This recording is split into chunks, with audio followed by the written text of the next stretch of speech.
Caríssimos jovens, o meu predecessor, o Papa Bento XVI, colocou nas vossas mãos um catecismo para jovens, o YouCat.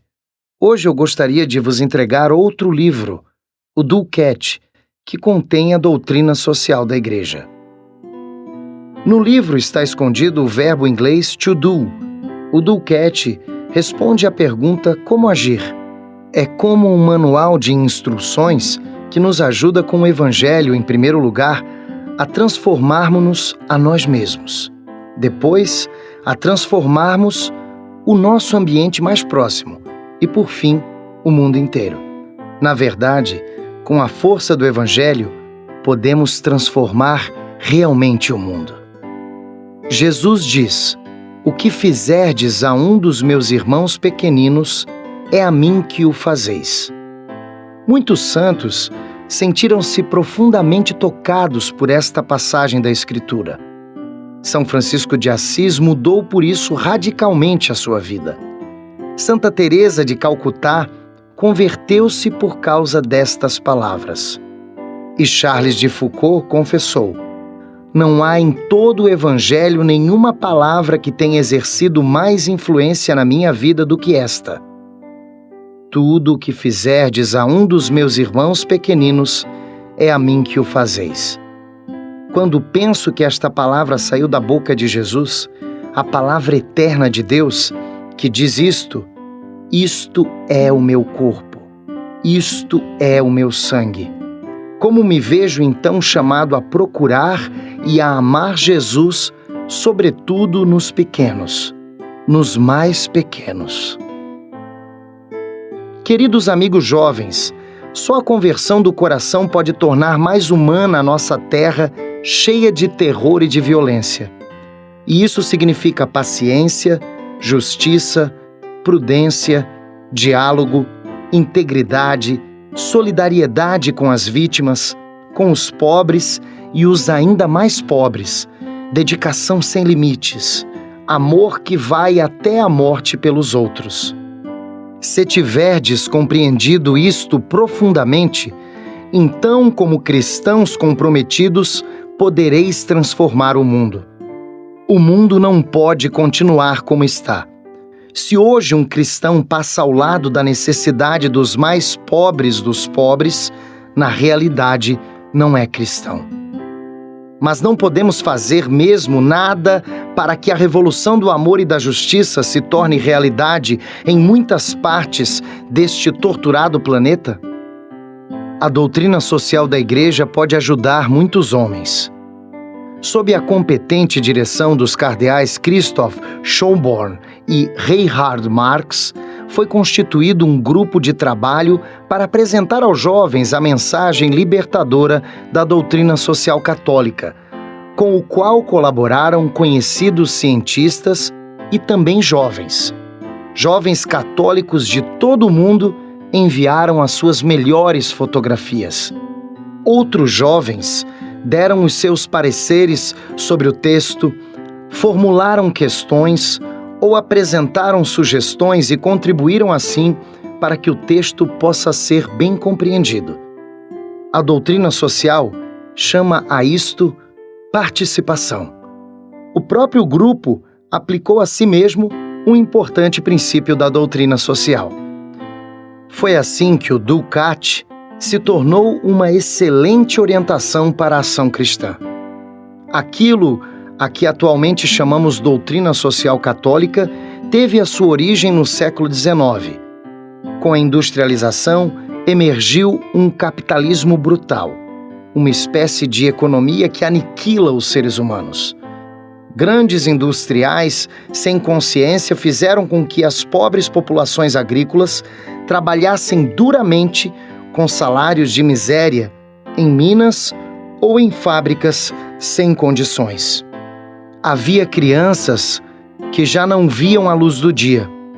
Eram como escravos, enviadas para debaixo da terra para puxarem vagões de carvão. Muitos cristãos ajudaram com grande empenho nesta necessidade, mas depressa perceberam que isso não era suficiente. Então, desenvolveram ideias a fim de agirem social e politicamente contra a injustiça. O documento, que é considerado fundador da doutrina social católica, continua a ser a encíclica do Papa Leão XIII, Rerum Novarum, sobre os novos problemas sociais, publicada em 1891. O Papa escreveu de um modo claro e sem equívocos: retirar ao operário seu merecido salário é um pecado que brada aos céus.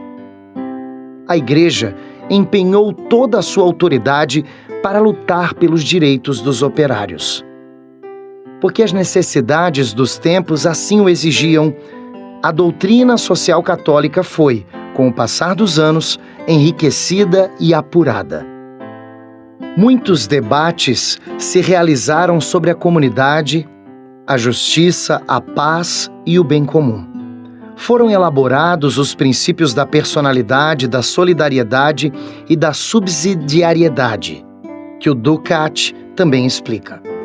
No entanto, e em rigor, não se pode dizer que a doutrina social tenha sua origem neste ou naquele papa, ou neste ou naquele pensador. Ela brota do coração do Evangelho. Ela brota do próprio Jesus. É ele em pessoa a doutrina social de Deus. Esta economia mata, como referi na minha exortação Evangelii Gaudium, porque, de fato, ainda existe nos nossos dias aquela economia da exclusão e da disparidade dos rendimentos.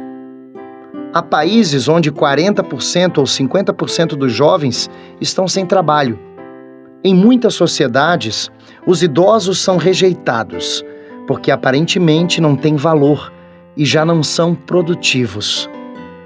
Extensões inteiras de terra são despovoadas, porque os pobres fogem para os bairros de lata das grandes metrópoles, com a esperança de aí encontrarem alguma coisa para poder sobreviver.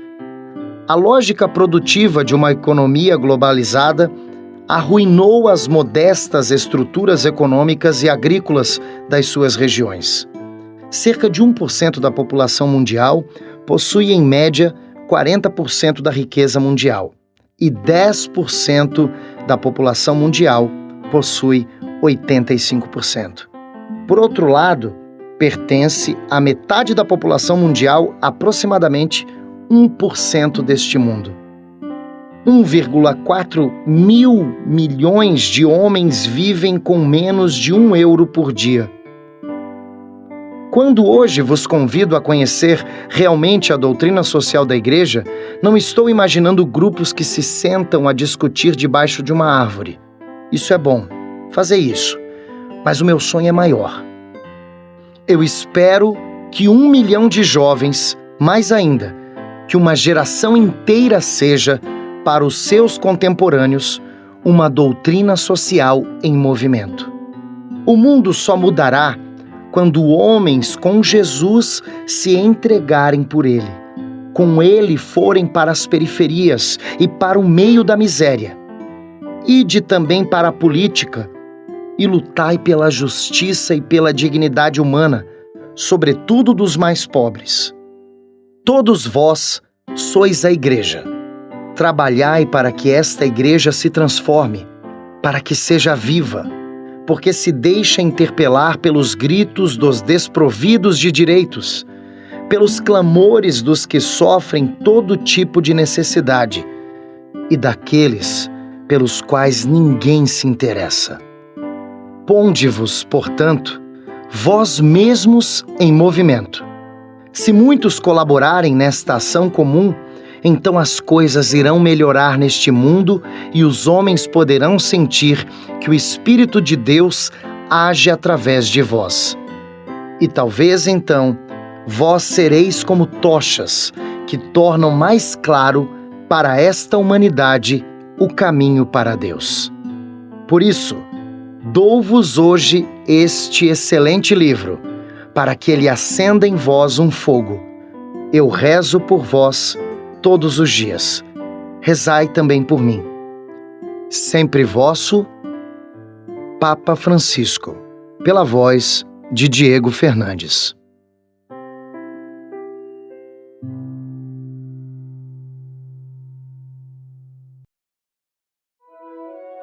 Capítulo 1, questões de 1 a 21. O grande plano de Deus, o amor. O mundo foi criado para a glória de Deus. Concílio Vaticano II. Questão de número 1. Quando Deus criou o mundo e nos criou, agiu segundo um plano? Sim, Deus criou o mundo segundo a sua ideia e o seu plano. Assim como alguém pode inventar um jogo, por exemplo, o jogo de xadrez, e com regras criar a sua lógica, assim Deus criou o mundo e pensou o ser humano. O fio condutor de Deus na criação é o amor. Portanto, o plano de Deus é que o homem ame e responda ao seu amor, e assim ele próprio pense, fale e atue no amor. Questão de número 2. Mas quem é Deus? Pode-se dizer que Deus é a origem de tudo o que existe. Ele é o fundamento, a causa última de tudo e que tudo sustém. Com base na ciência atual, pode dizer-se: ele é anterior ao Big Bang e a origem de todas as leis da natureza. Sem Deus, tudo o que existe se desmoronaria. Deus é também o fim para o qual se orienta tudo que existe. Questão de número 3. O que significa Deus para o nosso agir? Se Deus é o autor de todo o cosmo, então Ele é também a medida de tudo o que deve existir. Toda ação será medida em relação a Ele e ao seu plano. Nele podemos saber o que é agir bem. Dito de um modo simples, Deus escreveu o DNA da nossa vida. O que Deus quer para nós e conosco é que é a norma e a regra de uma vida boa e justa. Os cristãos agem de um modo solidário, porque já antes Deus agiu neles amorosamente. O que não estava no meu plano, estava no plano de Deus. E quanto mais algo vier ao meu encontro, tanto mais viva se torna em mim a convicção da fé de que, visto à luz de Deus, nada me acontece por acaso. Santa Edith Stein, filósofa judia alemã, vítima num campo de concentração. Questão de número 4. Pode fazer-se a experiência de Deus?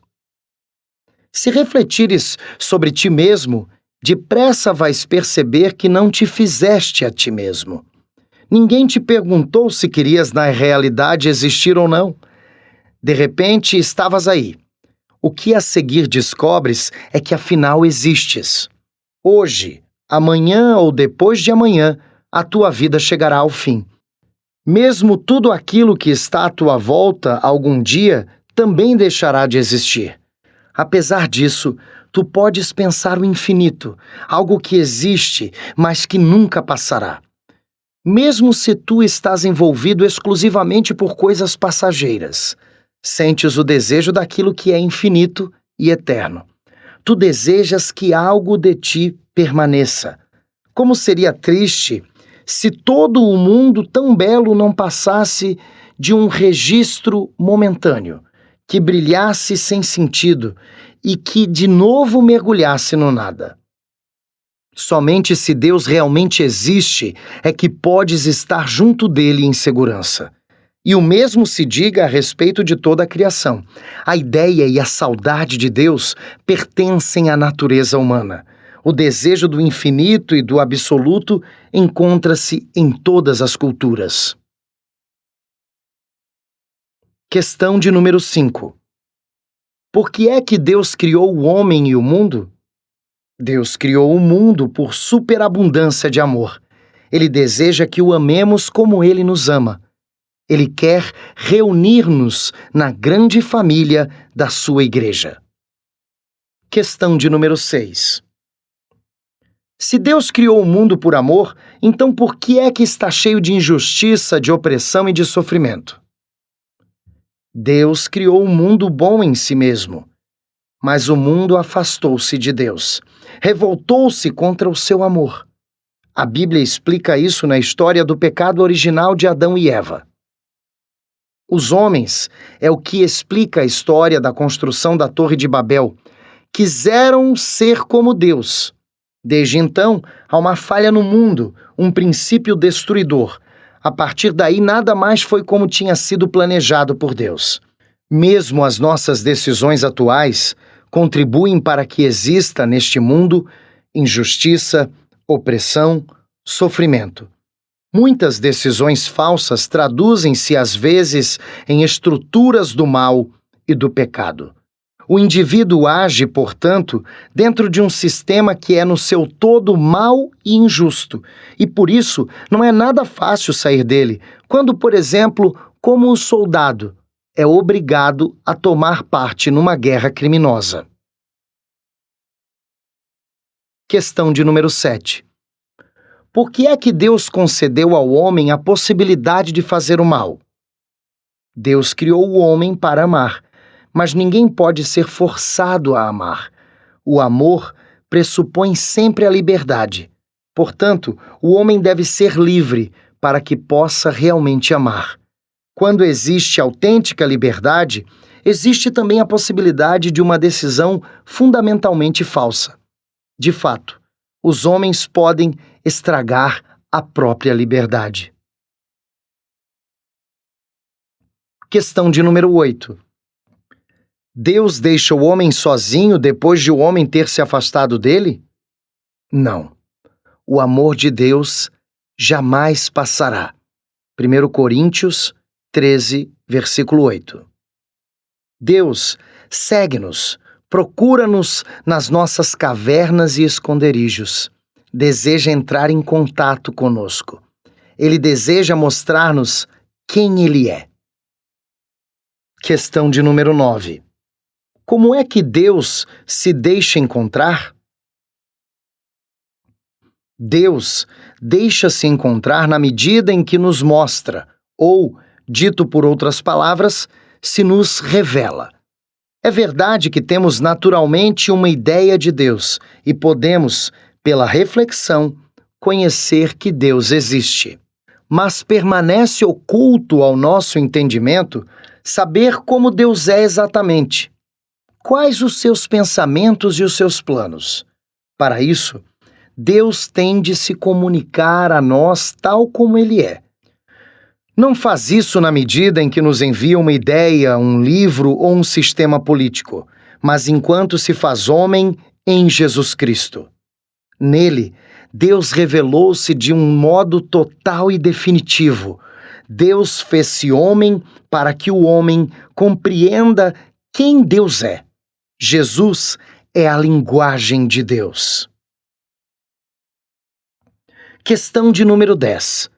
Como é que antes de Jesus, Deus se revelou aos homens? A existência de Deus nunca esteve fechada ao conhecimento racional do homem. Na história de Israel, Deus abriu o seu coração e falou a Abraão, a Isaque e a Jacó.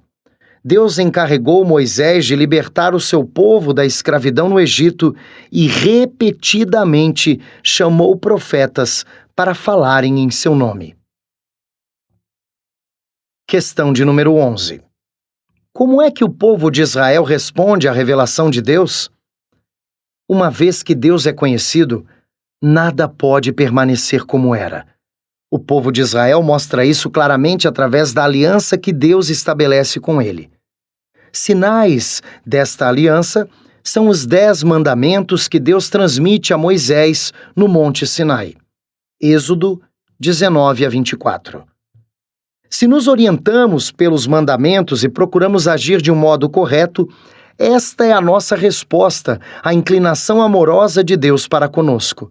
Temos, assim, a possibilidade de contribuir para a realização do grande plano de Deus sobre o mundo e sobre a história. Questão de número 12. Que sentido têm os 10 mandamentos para a nossa vida?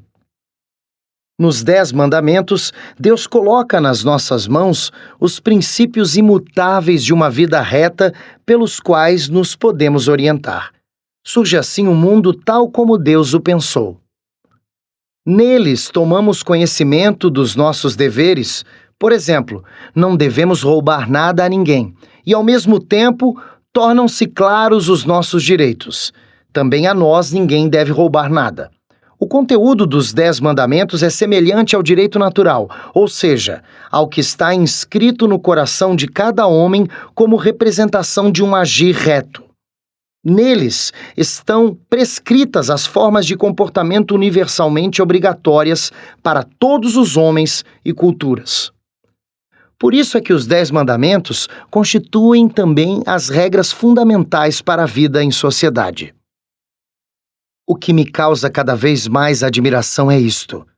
Há no mundo mais de 30 milhões de leis para cumprir os 10 mandamentos. Albert Schweitzer, médico missionário e Prêmio Nobel da Paz. Questão de número 13. Como é que Deus se revela em Jesus de Nazaré? A revelação de Deus alcança o seu ponto culminante em Jesus Cristo.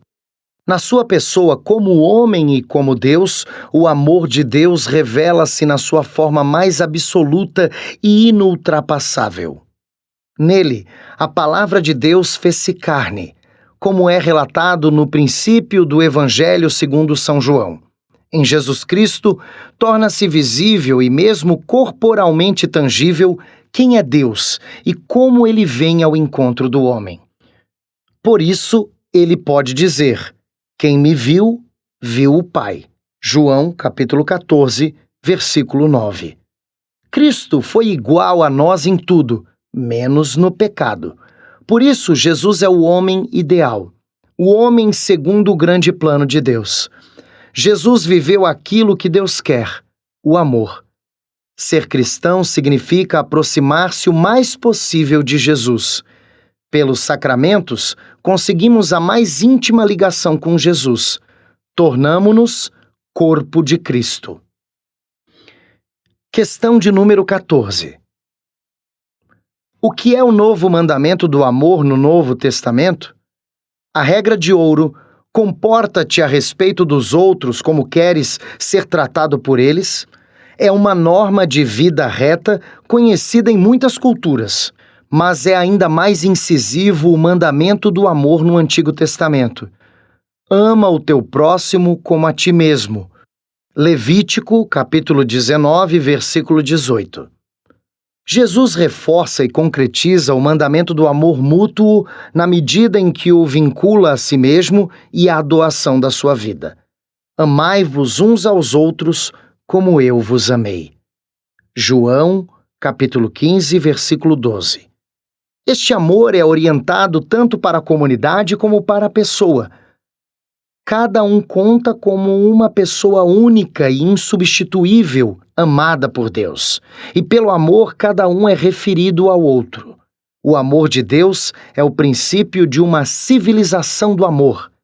São João Paulo II, para a qual todos os homens podem contribuir. Questão de número 15. A vocação do homem é o amor? Sim, porque corresponde à mais profunda essência do homem ser amado e oferecer o amor. Nisso, o próprio Deus nos serve como ideal. De fato, Jesus mostrou que Deus em si mesmo nada mais é do que amor. Entre o Pai, o Filho e o Espírito Santo encontra-se uma troca eterna de amor. O homem que verdadeiramente ama participa também nesta comunidade de amor. Só vale a pena viver se não nos fecharmos a esta corrente do amor divino, mas nos abrirmos a ela. O amor faz com que estejamos abertos às necessidades do próximo e torna-nos capazes de nos excedermos a nós mesmos. Jesus Cristo, que na cruz se ofereceu a si mesmo livremente pelos homens, precisamente no excesso da sua vida humana, realizou a maior obra do amor. Questão de número 16. Pode treinar-se o amar ao próximo? Sim, é mesmo muito importante. O amor não é apenas um sentimento. o amor é também uma virtude, uma força que se pode treinar. Tornar-se mais corajoso, mais valente, mais justo, mais amável é um autêntico desafio para cada cristão. Temos de nos treinar para contemplar o mundo a partir do ângulo de visão do outro. As pessoas de quem nos aproximamos com um coração benevolente sentem-se levadas a sério como pessoas e podem expandir-se. Se nos exercitarmos a amar naquilo que é simples, com a graça de Deus, estaremos em melhor condição para amarmos aí onde dói e onde não encontraremos correspondência no amor. Este é o caso no cuidado com os mais pobres, e ainda mais quando temos de lidar de um modo novo com os nossos adversários, renunciando à vingança, à retaliação e à violência. Questão de número 17. Há algum sentido e progresso na história? A salvação, igual à perfeição definitiva, felicidade perfeita, que nos foi oferecida por Jesus Cristo, não é alcançável apenas para poucos homens. Deus quer a salvação de todos.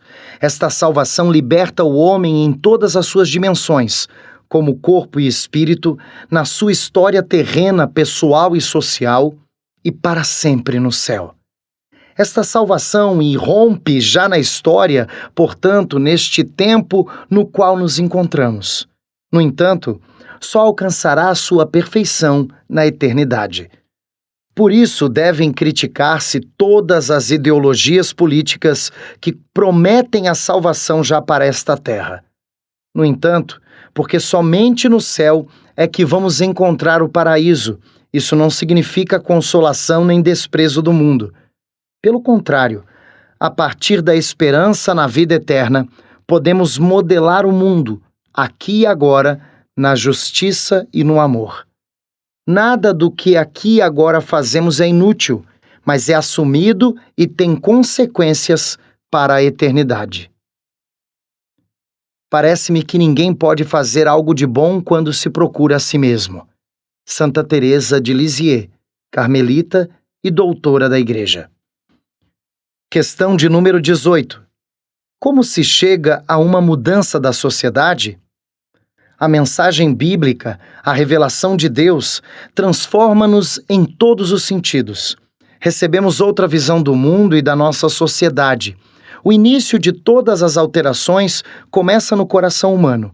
Primeiro, o homem deve começar por se transformar interiormente e pensar e viver segundo o mandamento de Deus.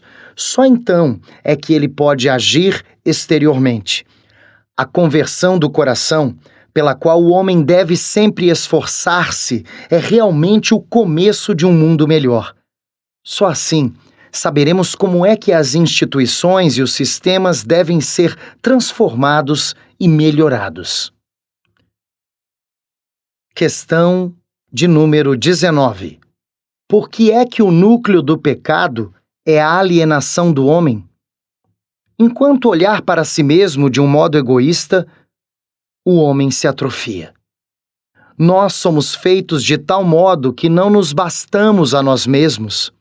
Precisamos da sociedade, precisamos da libertadora orientação para o sentido e para a origem do nosso ser, em última instância, para Deus.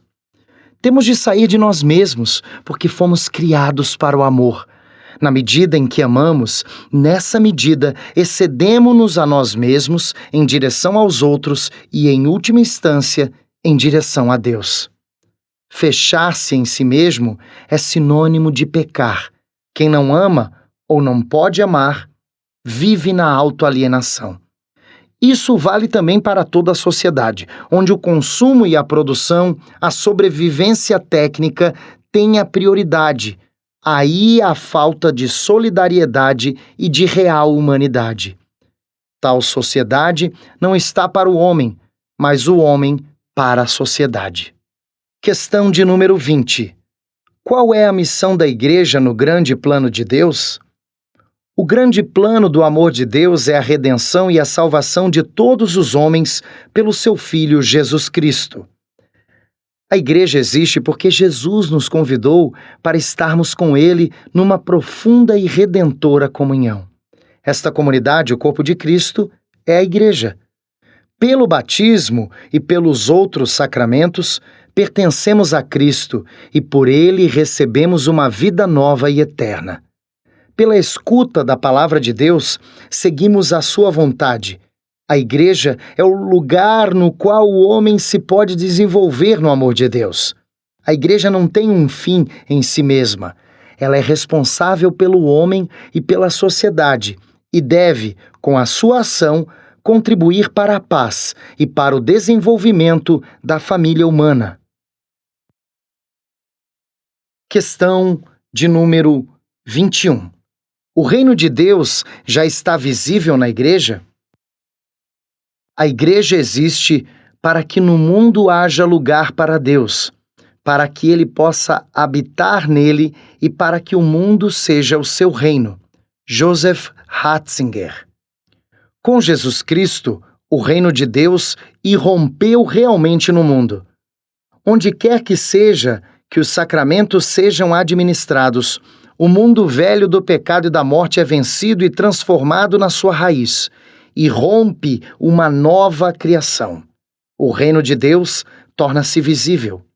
Mas os sacramentos permanecem sinais vazios se os cristãos não traduzirem em autêntica ação a nova vida que lhes foi oferecida.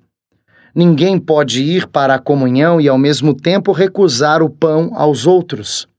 Os sacramentos apelam a uma vida que está pronta para sair de si mesma e ir para as periferias, não apenas para as periferias geográficas, mas para as periferias da existência humana, para as periferias do mistério do pecado, da dor, da injustiça, da ignorância, da falta de prática religiosa, para as periferias do pensamento e de qualquer desgraça. Discurso do cardeal Bergoglio, antes do conclave de 2013. Trechos de documentos da Igreja.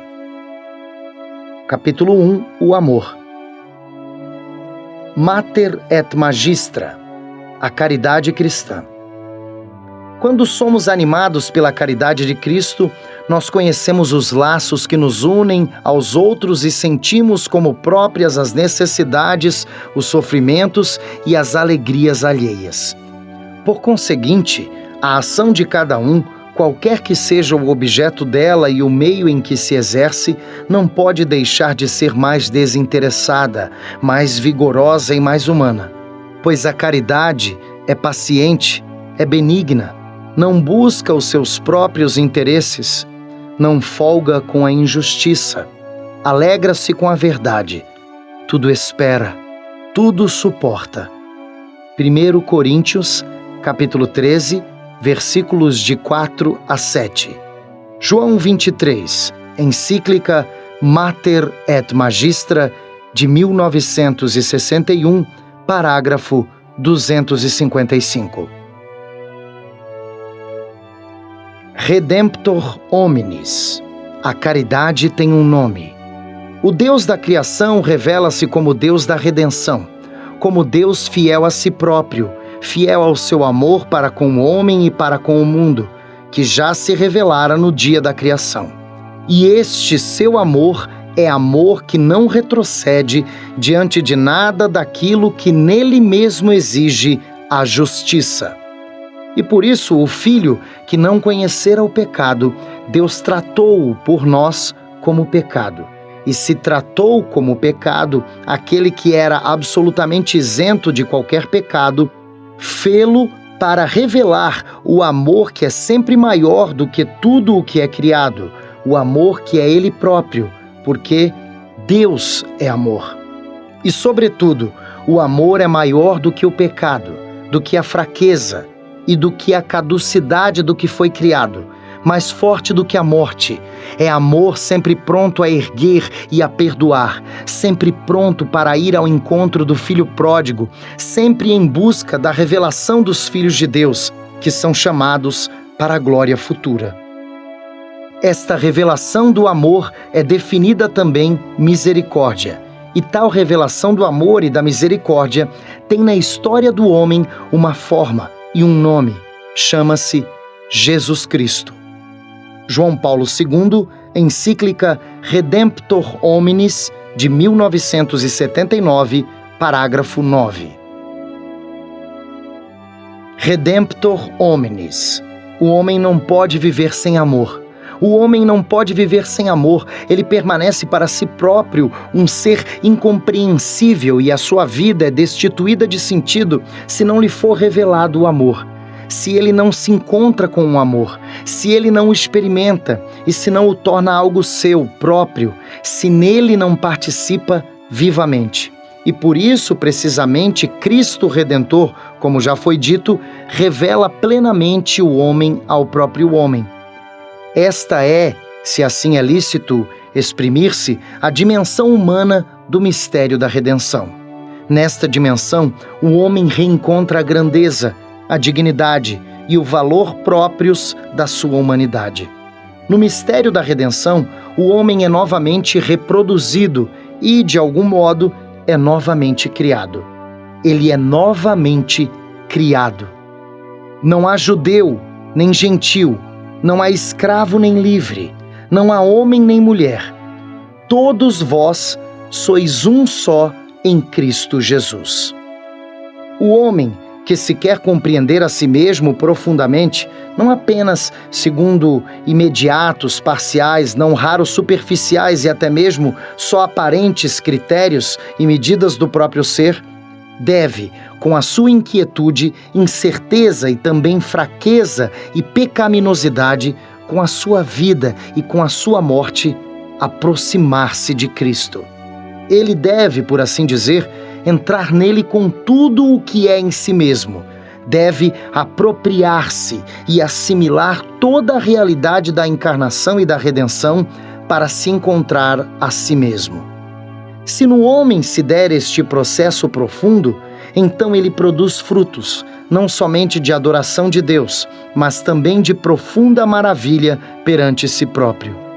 Que grande valor deve ter o homem aos olhos do Criador, se mereceu ter um tal e tão grande Redentor. João Paulo II, encíclica Redemptor Hominis, de 1979, parágrafo 10. Evangelium Vitae, o sentido para Deus e o sentido para o homem. Perdendo o sentido de Deus, tende-se a perder também o sentido do homem, da sua dignidade e da sua vida. Por sua vez, a sistemática violação da lei moral, especialmente na grave matéria do respeito da vida humana e da sua dignidade, produz uma espécie de ofuscamento progressivo da capacidade de observar a presença vivificante e salvífica de Deus. João Paulo II, encíclica Evangelium Vitae, de 1995, parágrafo 21. Deus caritas est, a base do ser cristão. No início do ser cristão, não há uma decisão ética ou uma grande ideia, mas o encontro com um acontecimento, com uma pessoa que dá à vida um novo horizonte e, desta forma, o rumo decisivo. No seu evangelho, João tinha expressado este acontecimento com as seguintes palavras: Deus amou de tal modo o mundo que lhe deu o seu Filho único para que todo o que nele crer tenha a vida eterna. Capítulo 3, versículo 16. Bento XVI, encíclica Deus caritas est, de 2005, parágrafo 1. Deus caritas est, amor para sempre. Faz parte da revolução do amor para níveis mais altos, para suas íntimas purificações, que ele procure agora o caráter definitivo, e isto num duplo sentido. No sentido de exclusividade, apenas esta única pessoa, e no sentido de ser para sempre. O amor compreende a totalidade da existência em toda a sua dimensão, inclusive a temporal. Nem poderia ser de outro modo, porque a sua promessa visa o definitivo, o amor visa a eternidade. Bento XVI, encíclica Deus Caritas Est, de 2005, parágrafo 6. Deus Caritas Est. Amor como serviço à Igreja. Toda a atividade da Igreja é manifestação de um amor que procura o bem integral do homem. Procura a sua evangelização por meio da palavra e dos sacramentos, empreendimento este muitas vezes heróico nas suas realizações históricas. E procura a sua promoção nos vários âmbitos da vida e da atividade humana. Portanto, é amor o serviço que a Igreja exerce para acorrer constantemente aos sofrimentos e às necessidades, mesmo materiais, dos homens. Bento XVI, encíclica Deus Caritas Est, de 2005, parágrafo 19. Deus Caritas Est. Uma sociedade sem amor?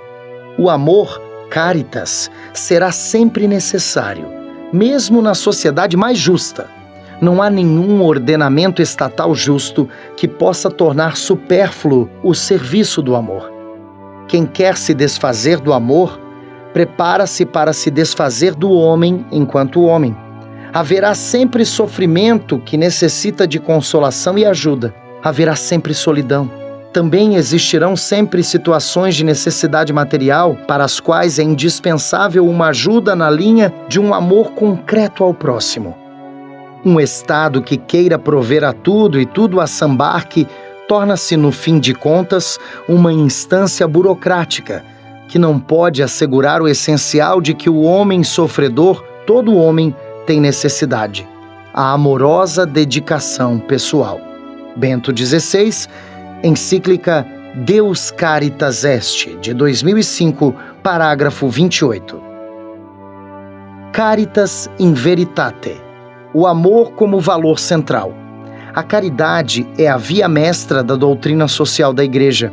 As diversas responsabilidades e compromissos por ela delineados derivam da caridade, que é, como ensinou Jesus, a síntese de toda a lei. Confira Mateus, capítulo 22, versículos de 36 a 40. A caridade dá verdadeira substância à relação pessoal com Deus e com o próximo. É o princípio não só das micro-relações estabelecidas entre amigos, na família, no pequeno grupo, mas também das macro-relações, como relacionamentos sociais, econômicos, políticos. Da caridade de Deus, tudo provém. Por ela, tudo toma forma. Para ela, tudo tende. A caridade é o dom maior que Deus concedeu aos homens. É a sua promessa e a nossa esperança. Bento XVI, encíclica Caritas in Veritate, de 2009, parágrafo 2. Evangelii Gaudium. O amor redime e liberta. Somente graças a este encontro ou reencontro com o amor de Deus, que se converte em amizade feliz, é que somos resgatados da nossa consciência isolada e da autorreferencialidade. Chegamos a ser plenamente humanos quando somos mais do que humanos, quando permitimos a Deus que nos conduza para além de nós mesmos, a fim de alcançarmos o nosso ser mais verdadeiro. Aqui está a fonte da ação evangelizadora. Porque, se alguém acolheu este amor que lhe devolve o sentido da vida, como é que pode conter o desejo de o comunicar aos outros? Francisco, Exortação Apostólica, Evangelii Gaudium, de 2013, parágrafo 8. Evangelii Gaudium, o grande plano do amor. Ser igreja significa ser povo de Deus, de acordo com um grande projeto de amor do Pai. Isto implica ser o fermento de Deus no meio da humanidade. Quer dizer, anunciar e levar a salvação de Deus a este nosso mundo, que muitas vezes se sente perdido, necessitado de ter respostas que encorajem, deem esperança e novo vigor para o caminho. A igreja deve ser o lugar da misericórdia gratuita, onde todos possam se sentir acolhidos, amados, perdoados e animados a viverem segundo a vida boa do Evangelho. Francisco, Exortação Apostólica Evangelii Gaudium de 2013, parágrafo 114. Evangelii Gaudium, a última síntese. É evidente que quando os autores do Novo Testamento querem reduzir a mensagem moral cristã a uma última síntese, ao mais essencial, nos apresentam a exigência irrenunciável do amor ao próximo. Quem ama o próximo cumpre plenamente a lei. É no amor que está o pleno cumprimento da lei. Romanos, capítulo 13, versículo 8 e versículo 10. De igual modo, São Paulo, para quem o mandamento do amor não só resume a lei, mas constitui o centro e a razão de ser dela, toda a lei se cumpre plenamente nesta única palavra: ama o teu próximo como a ti mesmo. Gálatas, capítulo 5, versículo 14. E as suas comunidades apresentam a vida cristã como um caminho de crescimento no amor. O amor vos faça crescer e superabundar de caridade uns para com os outros e para com todos. 1 Tessalonicenses, capítulo 3, versículo 12. Também São Tiago exorta os cristãos a cumprirem a lei do reino de acordo com a Escritura: amarás o teu próximo como a ti mesmo. Capítulo 2, versículo 8. Acabando por não citar nenhum preceito. Francisco, Exortação Apostólica Evangelii Gaudium de 2013, parágrafo 161. Laudato Si. O amor não tem retorno. O urgente desafio de proteger a nossa casa comum inclui a preocupação de unir toda a família humana na busca de um desenvolvimento sustentável e integral, pois sabemos que as coisas podem mudar. O Criador não nos abandona, nunca recusa o seu projeto de amor, nem se arrepende de nos ter criado.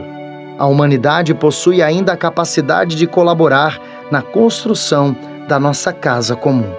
Francisco, encíclica Laudato Si, de 2015, parágrafo 13.